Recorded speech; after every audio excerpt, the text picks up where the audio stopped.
నమస్తే welcome to KK news నేను Sridevi Telugu Desam party అధ్యక్షుడు ముఖ్యమంత్రి చంద్రబాబుని అంత విజనరీ అని ఎందుకు అంటారో మరోమారు రుజువైంది. ఆయన దార్శనికత చాలా గొప్పది. అందరూ ఇవాళ రేపటి నుంచి ఆలోచనలు చేస్తే బాబు మాత్రం మరో 25-50 ఏళ్ల ముందుకు వెళ్లి ఆలోచిస్తారు. బాబు అలా మాట్లాడినప్పుడు చాలా మంది దాన్ని పెద్దగా పట్టించుకోక విమర్శలు చేసిన తర్వాత కాలంలో ఆయన చెప్పేదే నిజం అని అర్థమయ్యి అంగీకరించిన సందర్భాలు అనేకం ఉన్నాయి. ఇక బాబు ఇప్పుడు ఒకటే స్లోగన్ ని గట్టిగా వినిపిస్తున్నారు. ఆయన ఎక్కడికి వెళ్ళినా ఏ వేదిక ఎక్కినా పదే పదే అదే మాట అంటున్నారు. ఏపీలో పిల్లలను కనండి అని ఆయన ఒక ఇంటికి పెద్ద అయిన మాదిరిగా చెబుతున్నారు.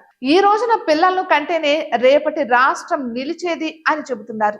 తాజాగా కృష్ణా జిల్లా పర్యటనలోనూ బాబు ఇదే చెప్పారు. పిల్లల్ని కనకపోతే ఈ ఊళ్ళన్నీ మరో 10-20 ఏళ్లకు ముసలవాళ్లతో నిండి ఉంటాయని కూడా ఆయన అంటూ ఆందోళన వ్యక్తం చేశారు. ఏపీలో జనాభా పెద్ద ఎత్తున క్షీణిస్తోందని ఆ గణాంకాలు వెల్లడిస్తున్నాయి. ఇక ఈ రోజున చూస్తే ఏపీలో ఒక్కో కుటుంబంలో సగటు సభ్యుల సంఖ్య 3.7% కి పడిపోయింది అని లెక్కలు వెల్లడిస్తున్నాయి. ఇక ఇదే జాతీయ సగటు రేటుతో పోల్చి చూస్తే కనుక అక్కడ 4.3% మాత్రమే ఉంది. అలానే కర్ణాటక కూడా 4.3% గా ఉంది. తమిళనాడు, తెలంగాణ అయితే 4.1%, అలాగే కేరళ 3.8% గాను ఉంది. ఇది నాబార్డు సంస్థ తాజాగా విడుదల చేసిన all India rural financial inclusion సర్వేగా ఉంది. ఇక ఈ సర్వే నివేదికల ప్రకారం చూస్తే కనుక ఇప్పటికీ అన్ని దక్షిణాది రాష్ట్రాలలో జనాభా పరంగా అతి తక్కువ శాతంగా ఉన్నది ఏపీ మాత్రమే అని అంటున్నారు. అంటే ఇక్కడ భార్యాభర్తలకు కనీసంగా 3 పిల్లలు ఉంటున్నారు అన్నమాట.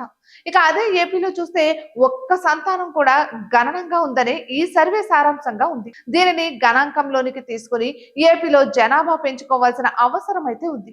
జనాభాతోనే నిధులు వస్తాయి. రాజకీయంగా సీట్లు పెరిగి చట్టసభలలో పలుకుబడి అధికారం వంటివి కూడా పెరుగుతాయి. మరి ఈ విషయం తెలిసే చంద్రబాబు పిల్లలను కనమని కోరుతున్నారు.